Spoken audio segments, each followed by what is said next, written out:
Hi, I'm Rebecca at the Dry Eye Shop. Aiden and I swapped offices last week, and I was thinking just now that must be why there's so much glare in the videos that I'm trying to make. But then I realized I never do this at night. I always do videos during the day when you can see those Douglas firs and stuff out the windows behind me. I mean, we're pretty proud of our green Kitsap Peninsula environment here. But right now, there's just no time during the days. And if I want to get videos done at all, which I do, they're going to happen when they happen. So, anyway, last week on a consultation call, someone asked me how we dispose of our returns. And I thought, what a great question. We really ought to explain that somewhere on the site. So, the answer to this question depends on the product. And I'm going to run through our most common specifics. But the spirit of the answer, I would say, is if we can avoid sending usable stuff to landfill, we will. The vast majority of our returns are iEco goggles. Those are the tranquilizers and onyx and quartz and eye seals and so on. And it's not because there's anything wrong with them, much the opposite, but it's rather because selecting and wearing a night goggle is a trial and error process. It's impossible to avoid. We encourage people to buy at least two goggle types at a time and then get an RMA to send back anything and everything that doesn't fit or doesn't work out for whatever reason.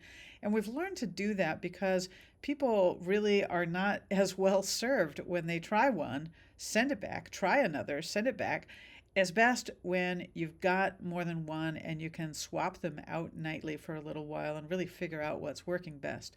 So anyway, we get a lot of these returns, and all of our iEco goggles get collected and sent back once a quarter to the manufacturer.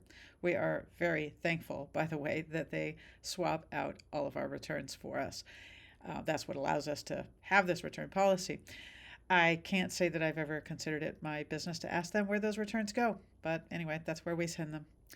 Our next most commonly returned item is dry eye glasses. That's the Sienna eyewear and the 7 Eye Air Shields and the Wiley X climate controls and so on. Those returns are virtually always fit related. And by the way, we're always happy to refer people to local dealers instead of having you buy from us and deal with the whole fit issue. But I know many people, myself included, just don't really want to shop locally a whole lot these days.